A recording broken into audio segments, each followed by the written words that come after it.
My mother-in-law buys a $120K car on loan after hearing about my $8 million inheritance, expecting me to pay that amount. But what I did was something that shocked her. Hello, I am Nancy, and I'm 25 years old. My story is one of those things I'd never guessed could happen in real life, something you'd expect to see only in movies. Sometimes you have to get unlucky in life to get lucky. So let me start by introducing my ex-husband, Larry. Larry and I met in a bit of a different way. I was out with my friends having a good time at a restaurant. Larry was there, but he was our waiter. I found him cute. Then one of my friends, thanks to a bit too much alcohol, decided to let Larry in on the fact that I was interested. Larry grabbed my number and we started getting to know each other better. It turned out that there was more to Larry's story. He had a single mom, Brandon, and they were both working like crazy, juggling all sorts of jobs just to make ends meet. But you know what? I didn't judge him based on that. I admired him and his mom for their hard work and determination. They were making it work against the odds. Things moved pretty fast, and within a year of dating, we decided to get married. Maybe it seemed a bit quick, but Larry treated me like a princess with all he had, and Brandon was nothing but sweet to me. Even my parents gave us their blessings. Now that I look at it, I wish I could have seen it sooner. It all seemed too good to be true. Larry used to live with his mom before, but shortly after our wedding, we found our apartment. And just to clarify, it was financed with my money at the time. I didn't have an issue with it. We were a team. Larry was still working as a waiter while juggling various side gigs. Both of us chipped in for our household expenses. Admittedly, I contributed a bit more, but as long as he was trying his best, it didn't matter to me. I spent most of my time at home since my job allowed remote work. Larry, on the other hand, headed to work, sometimes even on weekends. One day, Larry came up to me and said he wanted to talk about something. "Hey, babe, can we talk about something?" he asked. "Of course, what's up?" I replied. "You know my mom's been having a tougher time lately. She's getting older, and managing the household by herself has become a bit harder for her," he said. "Oh yeah, poor Brandon," I said. "Yeah, I mean, she's struggling with a few things, bills and all. I was thinking, would it be possible for you to send her some money? You know I'm saving up for the business." "Well, yeah, how much are we talking about?" I asked. "Not too much, just to help her out. Maybe $1,600 for now." "Yeah, absolutely," I said. Well, I initially thought it was a one-time thing. Sending over $1,600 wasn't a major concern, so I went ahead and transferred the money into her bank account. But then I realized this was just the tip of the iceberg. Brandon started asking for money way more frequently. Groceries, electricity bills, you name it. If there was an expense, she'd reach out for cash. I was her emergency contact when she needed to go to the flea market because she would make me pay for it. She even began taking me to stores like Target to buy appliances and stuff for her home. She started buying stuff she didn't even need. It was getting seriously out of hand. I brought this up with Larry, hoping he would say something to Brandon, but he explained that he found it hard to say no to his mom. The problem was that I was essentially taking care of two households. I had my own financial goals, like saving up for a house or maybe a new car down the line. The need to save was crucial, so I had to make a move. I called Brandon up. "Hey, Brandon, how are you?" I asked. "I'm very well, dear. I was just watering the herb pots in the kitchen, you know," she said. "Yeah, it's important to keep them all fresh. Tell me about yourself. When are you coming to see me? I've been missing you. We could go have a day out and have some fun," I said. "About that, I've been meaning to talk to you about something, Brandon," I said. "Yes, my darling, what is it?" she asked. "So, I've been helping out with money, you know. Covering groceries and bills, but to be honest, I can't keep doing that anymore," I said. "Wait, what? Does Larry know about this? He's the one who asked you to help me out," she said. "Yeah, I get that. But I also got to think about my future, like saving up for stuff, you know," I said. "Seriously, so now my needs don't matter? Asking for help isn't exactly fun for me either, Brandon. It's not like that. I'm not saying your needs don't matter. I can't keep throwing money around," I said. "This is unbelievable. Larry told me you take care of me and now you're changing your tune. It's not about abandoning anyone, so you are just going to ditch me when I need help," Brandon said. "No, Brandon, that is not it. I've helped out loads, but I can't mess up my financial situation. Oh, and you know, I have to be honest. I've noticed some things too. like buying that microwave when the old one was perfectly fine. And on those trips to Target, you load up on stuff that you don't even need. We end up in expensive restaurants and malls in the name of spending quality time, and I end up paying for it every time, I said. Well, I deserve to treat myself sometimes, she said. You're just a selfish woman, Nancy. You're just like all those other people who turn their backs when things get tough, Brandon said. Well, you know what? Don't bother helping at all then. I don't need your selfishness in my life, Brandon said. And then she just hung up on me. I tried calling her a bunch of times, and I even got Larry to give it a shot. But when he got through to her, she straight up told him she didn't want to talk to me unless I was still handing out the cash. I was genuinely shocked. It felt like she was just using me, like our relationship only mattered if I was giving her money. It felt like I was just a walking ATM to her. I found it disrespectful, so I talked with Larry. I told him that if she had such conditions to talk to me again, I didn't want to engage with her at all. I cut her out of my life, as simple as that. Larry still went to visit her, but she never bothered coming over to our place. Life moved forward, but after seeing her true colors, I wasn't exactly prepared for what came next. One day, Larry went out to grab some pizza for dinner and left his phone behind. That thing started ringing nonstop. Normally, I wouldn't snoop around on his phone, and he didn't check mine either. We had this unspoken understanding, but I don't know what got into me that day. Curiosity, I guess. Thank goodness for that moment of curiosity, because when I picked up his phone, it was lighting up with calls from this person named Sally. If memory serves me right, Sally was his ex. I was beyond mad. How could Larry be doing this, staying in touch with his ex and not telling me about it? My mind was racing. What else could they be up to? Were they hooking up behind my back? I took a deep breath, tried to chill, and opened his phone. First, I checked if they had been texting each other. Nope, not any text. Then I went ahead and checked their call history. There was nothing there as well, no outgoing calls, just the ones he recently received. So I thought I was overthinking it. Maybe Sally had some kind of emergency and needed to get in touch with Larry. Yeah, that made sense, but I couldn't be sure. I knew I couldn't just straight up ask him about this mess.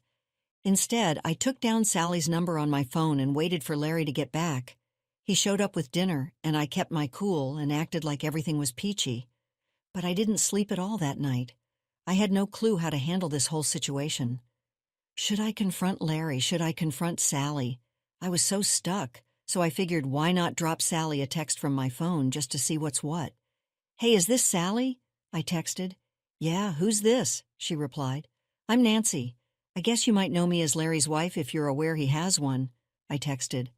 Oh yeah, I know what's up. You were calling Larry yesterday. What for? She replied. Oh, nothing much. I just wanted to know if Larry was free today.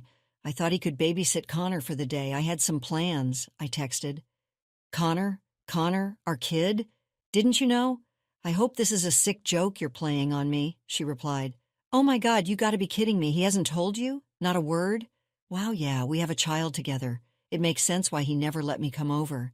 He told me you knew about this and didn't want me or Connor anywhere near you. I'm sorry he did you dirty. Are you there? I can't believe this. Thanks for letting me know, I texted. I couldn't believe what I had just read. I was completely shaking. I couldn't wrap my head around it. Larry had a whole baby while I was here, juggling our bills and even his mom's expenses. I was working my tail off, all for a better future for us. I was giving him all of my love and support, and this is what he did to me. The whole day went by, and I was just waiting for him to get back from work. How the heck did things turn out like this? Angry doesn't even cover how I felt. I was hurt. When Larry finally walked in the door, I didn't waste a second. Larry, we need to talk, I said. I know what you've been keeping from me, I said. What? What are you talking about? Don't play dumb, Larry, I said. I know about Sally and Connor, I said. How did you find out? He asked. Doesn't matter how I found out. What matters is that you kept something this huge from me. How could you? I said. Nancy, just listen, he said. No, you listen. When did all of this happen? How old is Connor? Were you with me when this was going on? I need to know the truth, Larry, the whole truth. Connor is almost 2 years old now. Well, you and Sally hooked up while you and I were dating. It was a mistake, a stupid one. It meant nothing. I had real feelings for you. Wow. While we were dating, you cheated on me? Did she tell you about the baby? Yeah, she did. When she found out she was pregnant, she told me. She said she wanted to keep it and asked if I was in or not. And what did you say? Well, after that, I did see her for another 3 months. But then it hit me, Nancy. I realized that I loved you and that you were the one I wanted to be with. So I told her I'd be there for the kid, but that my heart was with you. So you saw her for 3 months while you were with me? Yeah, but that made me realize that I wanted you, and that's when I proposed to you. Wow, let me get this straight. You're telling me that you proposed to me right after cheating on me for 3 months, and on top of that, you were hiding the fact that you had a child with her? You've got to be kidding me, Larry. This is beyond immature. Oh my God, you and your shitty excuses. Just pack your bags and leave. Hey, pause for a moment. Would you care to support us? Like this video and subscribe for more. Now let's dive back into the story. I kicked Larry out. He deserved it. My life felt like it had been turned upside down. I went ahead and got a divorce from him. I needed some time to heal, so I went over to my parents' place for a couple of months. They were incredibly supportive and showered me with love during that tough period. Family makes a difference in your darkest times. After spending those 2 months with them, I realized I needed to pick up the pieces and reconnect with my friends. My social life had taken a major hit, and while I wasn't completely over what had happened, I knew I couldn't stay in that low place forever. It's not easy bouncing back from a failed marriage. I decided it was time to start putting myself out there again. Slowly, I managed to get my life back on track. Hanging out with friends became a regular thing, and I even dipped my toes back into the dating scene. It didn't lead to much, just some disappointing dates and not much else, but I was trying. Then one day my dad gave me a call with some surprising news. My grandma Janice from my dad's side had passed away. I used to spend a lot of time at her house when I was younger. Attending her funeral was tough. Then my dad gave me another piece of news. We went through Mom's will, and there's something you should know. She left you $8 million. Wait, what? $8 million? Yeah, she thought a lot about you and always loved you. I don't even know what to say. That's a lot of money. She always cared about you a great deal. I knew she was going to do this. I was not entirely shocked. My family was well off, and my grandparents were even wealthier. Being the only grandchild, I kind of knew this would happen at some point. I just didn't expect it to be this soon. After inheriting that unexpected sum, I was left with a lot of choices to consider. Suddenly, I had a huge amount of money and a whole world of possibilities laid out before me. Instead of diving into impulsive spending, I made one clear decision. I would sell my apartment and buy a house. So I went ahead and signed the deal, getting myself a stunning new place. It was exciting, but it also meant I had to move out. There were still some of Larry's things hanging around that had been untouched since he left. It was a chapter I needed to close, so I called him over. It was super weird when he showed up. We were both in this limbo of not knowing what to say. He packed his things, and just as he was making his exit, he finally broke the ice. So you're moving out, huh? Yeah, finally making the jump? Are you seeing someone new, or is it just you? It's just me. Got me a house over on 12th Avenue. Oh, nice. 12th Avenue, huh? That's some good real estate. It must have been an expensive purchase. Yeah, it's a cool spot. I got a little boost from my grandma. She passed away and left me $8 million. Wow, seriously? Well, good for you. I'm sorry about your grandma. Yeah, thanks. Anyway, I've got to run. Yeah, no problem. I'll head out. With all my stuff moved and the chapter closed, I settled into my new place. Life was looking up. Let's just say it was a pretty posh neighborhood. I made friends with my neighbors, and we used to enjoy wine together on the weekends. I even joined the local tennis club and started making some new friends. It was like a whole different upgrade. But then one fine day, someone I never expected to face again showed up at my doorstep. I opened the door, and there she was, Brandon. I invited her in. I'm sorry about everything that went down between us. What are you doing here, Brandon? Well, I heard about your inheritance and, condolences for your grandma. Seriously, why are you here, Brandon? Nancy, let's try to put everything behind us. I want you to be a part of the family again. Are you serious right now, Brandon? You want me back in your life just because I have more money? I just want you to help me out. Helping you out? What do you mean?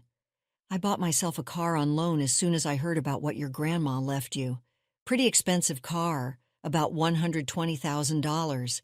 I needed something more comfortable, for my age. Hold on a second. Are you out of your mind? Why would I even buy that for you? Who exactly are you to me? Look, I know we had our differences, but let's just keep this family together. What family? Didn't Larry tell you we got divorced 7 months ago? What? No, he didn't. He said you bought this house for Larry and yourself. Brandon, your son had a child with another woman he was hiding from me, and I divorced him 7 months ago. Larry didn't tell me any of this. If you guys are not together, where has he been living all this time? I don't know. Maybe ask your son. I can't believe this. Well, maybe believe it. And you know what's funny? Both of you are being selfish. You're here only because you need money, just like before. And Larry has been lying to you and the whole world about God knows what. It's not like that, Nancy. How am I going to pay for the car? You can't leave me hanging like this. Save it. I've had enough of this. Just leave, Brandon. I don't want anything to do with you, your son, or your problems anymore. I showed Brandon the door and gave her a piece of my mind. Seriously, I couldn't believe how greedy someone could be. And Larry? Man, that guy was a master liar. He'd been feeding his mom a load of BS about us being together. Like, where was he even crashing during that time? Who lies about stuff like that? I bought a house for both of us. What a joke. It's like he was playing make-believe. Larry was acting like a kid, making up stories for his mom and who knows who else. It was just ridiculous. Later that day, I got some texts from Larry. Hey, Nancy, I'm sorry about my mom showing up like that. Can you just leave me alone? I'm disgusted by all your lies right now. How could you even lie about this to your mom? Did you conveniently forget to mention her grandchild? I know I messed up big time. I was crashing with Sally and Connor, and I told her I was with you. I didn't want her to think how big of a screw-up I am. Wow, my mom's pushing me to help pay off her car loan. I don't know what to do. Wow? Begging for help right now, huh? Pathetic. Why don't you ask your make-believe family for help? Nancy, please, I messed up. I'm desperate. Larry, I'm not your naive wife you can manipulate anymore. Deal with your mess. Goodbye. After that exchange, I decided to block Larry's number from my phone. It's been a while since that whole drama went down, and honestly, I've never felt more relieved. It's almost like karma is doing its thing with Brandon and Larry. I have no idea if they managed to sort out that car loan mess, but they're getting their fair share of what they deserve. They treated me terribly, and now life's throwing it back at them. As for me, I'm living a good life. Oh, and guess what? I've even met someone new. And yes, I've learned my lesson. Background checks are a must now. You know what they say? You reap what you sow. My intentions were pure, while theirs were not. You get what you put out in the universe. After experiencing the full journey of our story, we'd love to hear your thoughts. How did the story resonate with you? Don't forget to like, subscribe, and stay blessed. Thank you for watching, and see you in the next story.